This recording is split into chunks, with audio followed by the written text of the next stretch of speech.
Hello, buddy. Welcome to first show of the week, Cow Daily. I am the internet's my cow, back again to talk the words. Hope you're doing well. Hope the weekend was good, if not bearable or better. Not this week, but this day, we're going to do austerity as a choice.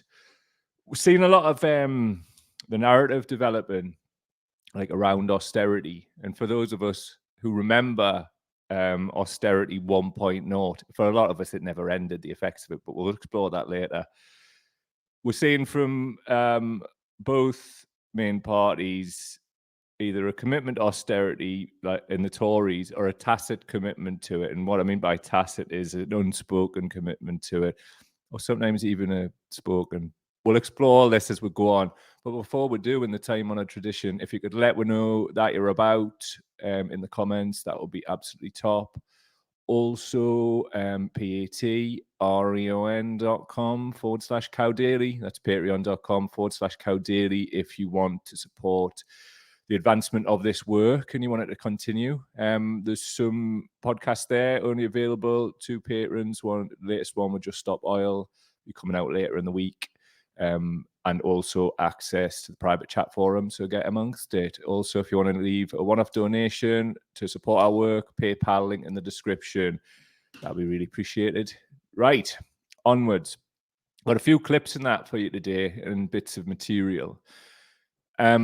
This one in particular that I'm about to show you, though, I think is really important, and it's important because the BBC are actually interrogating austerity, or giving space to it anyway. The other side of its importance, I feel, is I didn't see much of this energy when it was possible that a transformative Labour government would get in, and the watchwords there's transformative. But anyway, that's the BBC for you. This is interesting, and there's a lot of other interesting stuff as well. But we'll go through this. We might stop it along the way and react. Really interested as to what you think of this particular clip. Whoa, good people. Read. Here we go. Mark, in response to today's growth figures, the Chancellor Jeremy Hunt warned there remained a substantial gap in the UK's public finances. And we're told this fiscal hole is why we need the eye-wateringly difficult decisions on tax and spending we're set to see in next week's autumn statement. But what actually is this fiscal hole? It's important to be clear about this. The first thing to stress is that there's not some kind of hard financial limit on government spending or borrowing, which, if breached, means disastrous things automatically happen. The hole is essentially a measure of how far off course the government is from meeting its own fiscal rule, which for this government has been to have the national debt falling as a share of the overall economy in 3 years' time, so 2025, 2026. And look at this. This is the Office for Budget Responsibility's forecast for the national debt from March. It shows debt falling as a share of GDP in 2025-26, so the fiscal rule being met. But look at the more recent projections from the Institute for Fiscal Studies, the red line here. So debt is still rising in that year, so the fiscal rule is not being met. The fiscal hole is the extent to which taxes need to be raised or spending cut in that particular year for the rule to be met again. And it's apparently around 2% of GDP, roughly £50 billion. Now, there is choice involved here. The government could choose a different year in which to target falling debt. Indeed, Newsnight understands Jeremy Hunt will push the target back to 5 years rather than 3 years. He could also choose a different debt target entirely, perhaps one that carves out debt incurred for infrastructure investment. Some say he should. There's also uncertainty about the performance of the economy over that time. Growth could be stronger, meaning the size of the economy could be bigger, meaning a smaller fiscal hole. Alternatively, the opposite could happen. Yet some argue front-loaded spending cuts or tax rises risk harming the economy and thus proving counterproductive. These are entirely legitimate arguments, although the recent market panic when Liz Truss and Kwasi Kwarteng cut taxes permanently without regard to fiscal rules shows the dangers of not having any mooring for the public finances.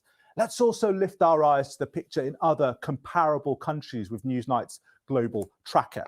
How big is the fiscal hole elsewhere? Well, that, of course, depends on specific fiscal rules in other nations. Some have them, some don't, but we can get a rough sense from the recent projections of the International Monetary Fund. And what's striking is that the UK's projected deficit or annual borrowing in 2026 at 1.3% of GDP is smaller than most other G7 countries. As you can see, France and Italy are considerably higher, and the US is way out ahead with a 7% deficit projected. And look at the IMF's projections on G7 countries' debt as a share of GDP in 2026. Again, the UK is much lower than most, just over 70%.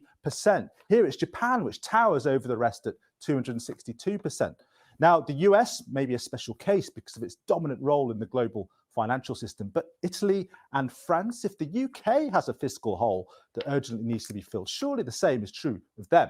Well, the Eurozone does have fiscal rules, which is for annual borrowing among member states to be no more than 3% of GDP and to aim to bring down national debt to no more than 60%. So it's pretty clear France and Italy do have substantial fiscal holes against this target, although those rules have been suspended until 2024. And the European Commission this week unveiled plans to relax those rules. So why then the scramble from the UK government to fill a fiscal hole that other peer economies seem much more relaxed about? Well, it all comes back to that market panic of the past month. Rightly or wrongly, the government feels and is certainly arguing that if it is to regain the confidence of the global financial markets, it has to show next week a clear plan for filling this fiscal hole and to take some painful near-term economies to achieve it. Mark. Interesting, eh? I found it interesting anyway. Like, you didn't really see much of this, like, over the past few years, strangely enough. It's balanced, as the BBC has to be, and in some respects rightly so, if that's in good faith. But what I'm saying is like the interrogation of austerity by the national broadcaster, which, let's face it, didn't really happen to the level it should have done. So anyway, we're going to move on a little bit and look at some of the work of Richard Murphy. I shall pull up soon. Richard Murphy is a professor at Sheffield University and I think one of the founders of the Green New Deal. So what he's saying is, Jeremy Hunt is saying we cannot max out the national credit card this morning. This is total nonsense. There is no national credit card. It's important to not think, as Richard's pointing out here, that countries are like a business or like how we run our homes. So it goes on, there is no national credit card. Instead, it's the job of government to make the money we use. And since it can always make that money, it can never max out on credit. Never. Richard goes on, Hunt wants you to believe that we max out the national credit card, but no government can do that because it's an organization unlike any other, with its own bank, which means it has no credit limits. Instead, the question is, should it be creating more money for the common good now? Yes, pro tip, yes. Yes, they should. They should have been doing it a long time ago. Richard goes on, the answer to that is that, of course, the government should be creating more money right now when households have less to spend and when business investment is falling. So banks aren't lending and exports are knackered by Brexit. Only government spending can get us out of this recession. But Jeremy Hunt does not understand the macroeconomics of running a national economy. Instead, he pretends he's running a household or business. They can't max out the credit card without consequence, but governments don't have credit cards for a start. Richard says, nor do governments have credit limits. There are no rules that say that they should either, and many government borrowings are a lot bigger than those the UK has. Instead, the role of government is to spend when no one else is able to do so to prevent the harm recession causes. I mean, this is like fiscal stimulus 101, isn't it? Richard goes on, either Hunt does not understand this or he does and he is lying. I think it is the second option. Richard's basically saying he's a liar. He is. Why would he do that? To make things worse, of course, so he can crush the NHS and education and so prepare them for privatization at cost to us all. Here's how it is, good people.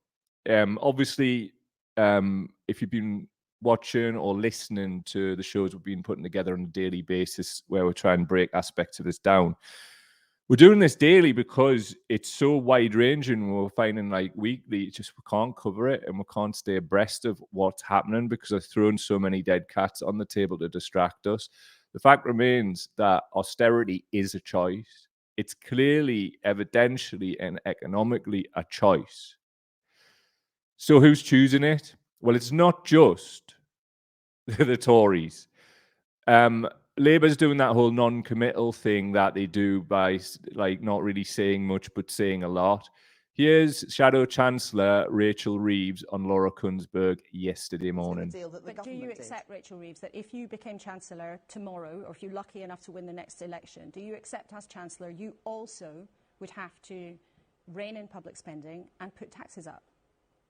Well, I've already set out some of those tax changes that an incoming Labour government would make. I do recognise that an incoming Labour government will not be able to do everything that we want as quickly as possible. Well, it's just more of that, getting the excuses in early. If you want to know more about that, go to an episode from last week or the week before. Can't remember. Labour getting the excuses in early. There's also a folder, should I vote for the Labour Party? This should be going in there as well. Reason I'm bringing Labour into it is because we should, because they're official party of the opposition for one, and they should be providing just that, opposition.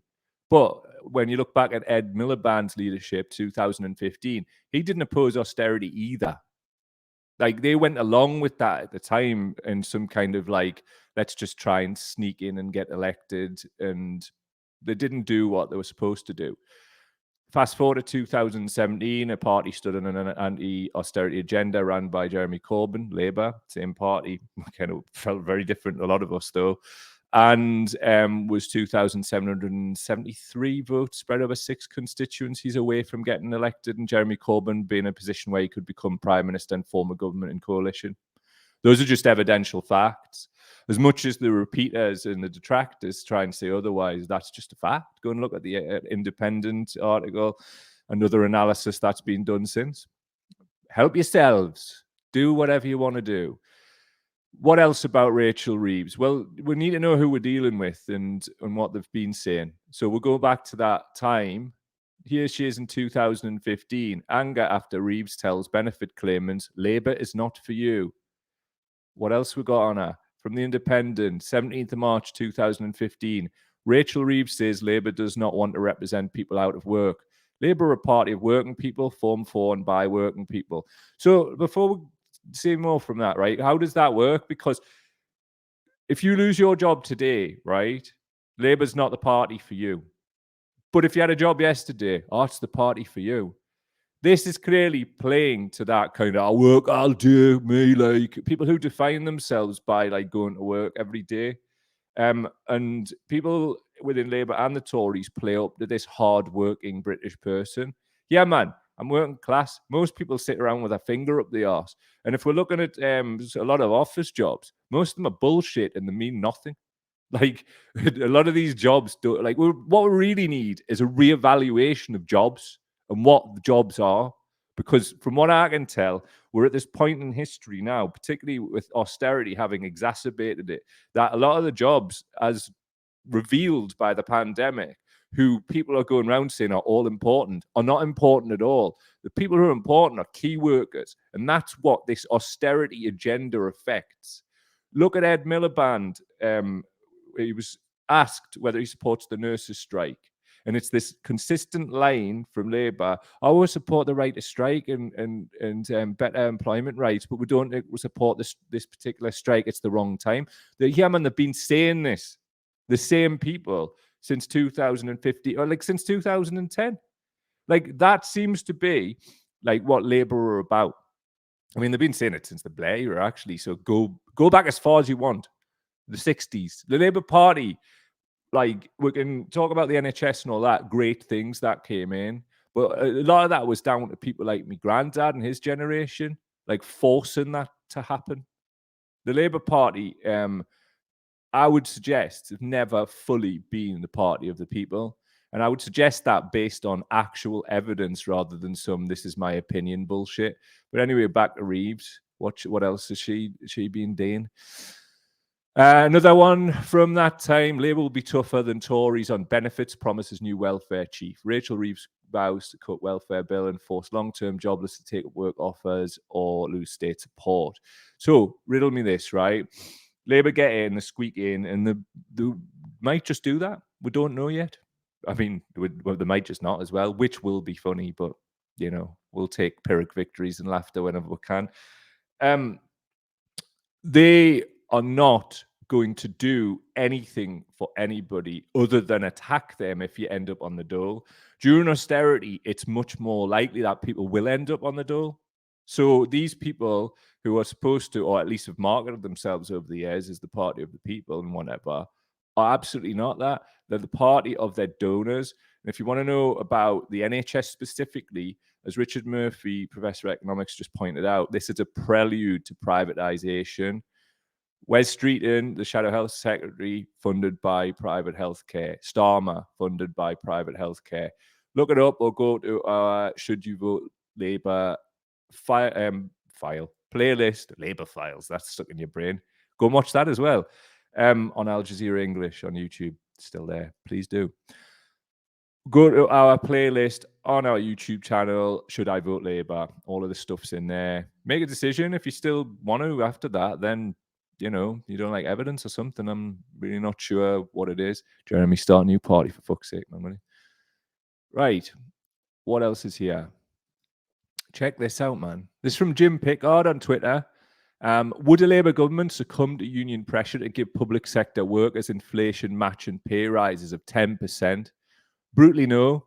So this is from the Financial Times. But what would be the biggest priorities for an incoming Starmer government? Labour would borrow an extra 28 billion a year for capital investment, Rayner points out.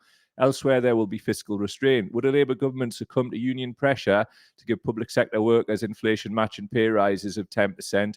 Brutally no. But we would strengthen the unions and have good employment rights. Here, you can't, right? If you won't give people pay rises which match or exceed inflation, then you are tacitly visiting austerity upon them, no matter what else you do or say. So Labour are out. They're a busted flush for working people. If you don't want to listen to me, here's what Big Mick's got to say. Are you a Democrat? Are you on the side of the workers in 2022 and 2023? That is how history is going to judge you. Where were you during this wave of disputes? Where were you when the trade union movement revived itself and found its identity? Were you with us or were you against us? Or were you trying to sit on the sideline waiting for opportunity? There are no neutrals in these struggles. Spot on, Big Mick Lynch. There's no neutrals in the struggle. You can't tinker around the edges when, I mean, look, we've had 12 years of austerity and it continues. And some communities are more affected by than others. Generally, working class communities, strangely enough, right? So it is a case of which side you are on at this point. Are you on the side of the workers and the people who have been thrust into poverty over the last 12 years and continue to be, when there's no government intervention and no opposition to speak of? That's the establishment. That's the us and them here. The Labour Party and the Tories are the establishment, evidentially so. And we're not. So are you on their side or are you on our side? Because the evidence is clear, and it's awful to have to get to this us and them bit, but Big Mick points it out for himself. Simple as that, isn't it? Let's take some comments before we take some more background from the Osborne era. So what are you saying? What are you saying? Right, just scrolling back. This is cool. Big 62 Boom One. They could plug most of the hole with Dido Harden's bank balance. Class. John O.C. The right want Britain to be a business so they can sack half of us and have us escorted out with our stuff in a box. They seem to get a kick out of it, like that type of person. Right. Jacqueline Hemmons. The government are going to need to spend to sort out the climate breakdown. They can't avoid it. And the longer they leave it, the more expensive it's going to be. Quite right, it is. The effects of it, like, are massive, and we see a lot of it now in terms of migration. A lot of this so-called economic migration is down to climate change.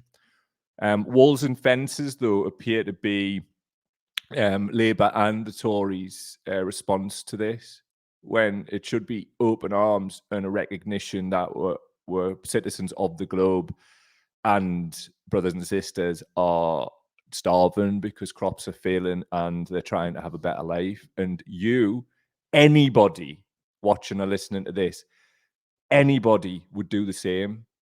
Anybody would flee war just the same, by the same token too. So what else we got here? Kirsty Smith. As a person with multiple health issues, I find the rhetoric really insulting. I went to a funeral and all that was said about the person who passed was a list of jobs he had through his life. How sad is that? It really is. And I see this quite a lot. Like at funerals, it seems to be this like, oh, this is what they did. It's what they did for a living. What was the content of their character?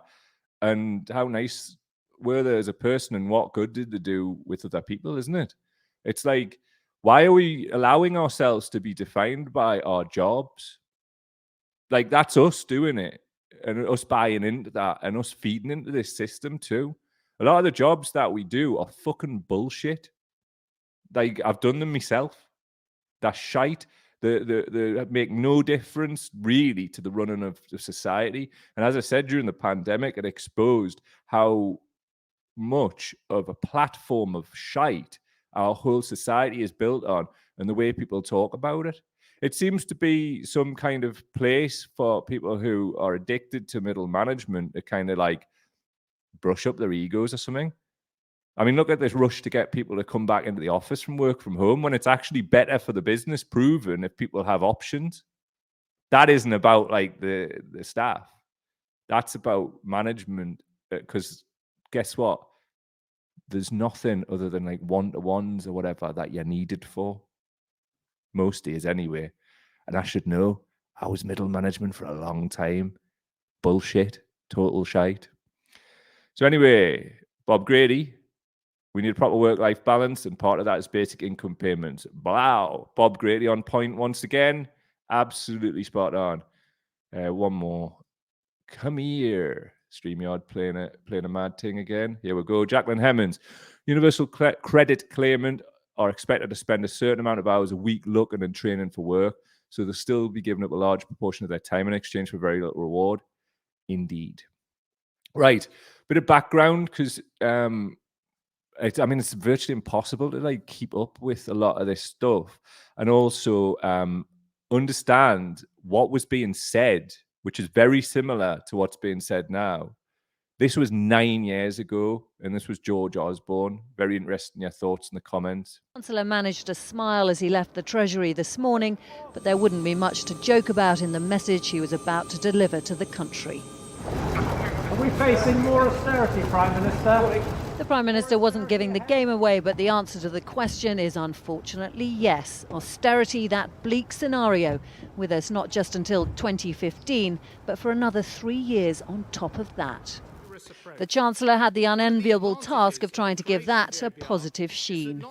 People know that there are no quick fixes to these problems, but they want to know that we are making progress. And the message from today's autumn statement is that we are making progress. It is a hard road, but we're getting there. Forced to pause because of all the jeering, he then had to announce that the government would miss one of its own fiscal targets. In short, the tougher economic conditions mean that while our deficit is forecast to go on falling, instead of taking 3 years to get our debt falling, it's going to take 4. After the chaos of the budget in March, the Chancellor needed to choose his targets carefully. Many tax loopholes will be closed and pension relief for the better off cut. From 2014-15, I will further reduce the lifetime allowance from £1.5 million to £1.25 million and reduce the annual allowance from £50,000 to £40,000. This will reduce the cost of tax relief to the public purse by an extra £1 billion a year by 2016-17. As for benefits, they'll be capped well below inflation. Most working age benefits, including job seekers allowance, employment and support allowance and income support, will be uprated by 1% for the next 3 years. There will be no rise in fuel duty in January, but that wasn't what the opposition seized on. Today, after 2.5 years, we can see and people can feel in the country the true scale of this government's economic failure. It wasn't the statement the Chancellor hoped to deliver. It wasn't what the country wanted to hear. If the winter was feeling pretty bleak already, it just got rather bleaker. Romilly Weeks, ITV News, Westminster. So it just got rather bleaker. That was 9 years ago. We've had 9 more years of this shit. 9. How many jobs have been lost? I mean, like on a personal level, I link austerity to at least the death of 2 friends. Like the things that happened in their lives. I could have easily been one of them. The community work sector was absolutely defunded. And we all know why. It wasn't just austerity. It was the fact that the type of people who were in those jobs were the type of people who were pointing out like what the problems were. And they couldn't possibly have young people, particularly ones who'd been shut out of the school system, being given answers, or more to the point, asked how they felt, and then skills development and whatnot. So, like, it's not easy when your chances of employment, or at least working on projects and whatever, are greatly reduced, and then the competition is hugely more. Like, that's not how things are. And guess what? Youth work can never really be self-sustaining, can it? Because you can't run it like a business. It needs central funding. That's just one of huge amounts of defunding that went on. I mean, Newcastle Council now is one example. It's a complete husk. People blame councils for that. People don't understand how austerity works or how money's distributed. A lot of you will, though, but for those who don't, as a block grant comes down from central government, and they decide based on certain calculations what each area should get. As we've seen recently, as inside, Rishi Sunak standing up in front of his base, old Tories, and part of his leadership campaign, which he got beat off Liz Truss, that he changed the calculations when he was a shadow chancellor and dumped more money into affluent areas and took even more of that smaller part away from working class communities. It's annoying, but I'm trying not to get as angry. So yeah, we'll see what else he's saying here. John was saying, if it's permanent, then it's not austerity. It's just how the establishment want things to be. Quite, the establishment being Labour and the Tories. Mad. Mark saying, hello, Mark. When people mention the national debt, ask them who we owe the debt to. Indeed. Absolutely spot on, my friend. And so, it is absolutely mad, isn't it? Mad. What these people like think. I think it's a measure of like how out of touch a lot of like Tory and Labour politicians are, that they think people can make any more household cuts because that's what it cascades down into. We can't. Newsflash. It's going to tear society apart if this keeps going on, and there's no amount of people fleeing climate change and war that you can continue to blame. I mean, if you've seen what Yvette Cooper's been coming out with today in the New Statesman, unbelievable in terms of like, we're going to crack down on migrant boats and all that. How about understanding the issues and working on that basis and trying to conflate this all with like criminal gangs? Yeah, it's a part of the problem, but it's by no means the whole problem. The whole problem is governments around the world like this one and oppositions just not doing anything other than trying to get elected. So solutions. Clearly, we need a new party. It's so obvious, isn't it? And I hope to God that happens soon. An anti-austerity party would make everybody have to tack to the left because it's an open goal. We're 2 yards off the goal line. Just got to tap it in, man. And you know how I'm talking now. We've just got to tap this in. Doesn't mean we'd get like elected everywhere, but I guarantee it'll expose these arguments in this narrow range of opinion that seems to be deemed acceptable. Let's do it, man. Also, one thing we can do, which is happening, support the strikes, support the RMT. You can bought some merchandise off their website. It's dead cheap for the cap, actually, but keeps me head warm. It's a nice thick one for the winter. And I've got knee hair. Posties, got my pal coming on who's a union rep next week. Big up Pickers, he's coming on. Nurses, massive one. we've got to defend the NHS. It's not like there aren't fights to have. And you look at what's happened with the Dockers in Liverpool, they just got a 14% pay rise because they refused to back down. So guess what? Stand shoulder to shoulder with other people who share our same interest. Support the strikes because all boats rise with the tide. Thanks for being here once again. You people give us a lot of hope, seriously. I hope between we can continue to make that better, make that more, raise the hope, because it's got to start somewhere, hasn't it? So for me personally, on a personal level, turning up here and chatting with you good people every day and trying to work this out in real time, because that's what this is. It's one of the best things in my life. So thank you. Hope's important and you bring it. So have a great day, everybody. See you tomorrow. Bye-bye.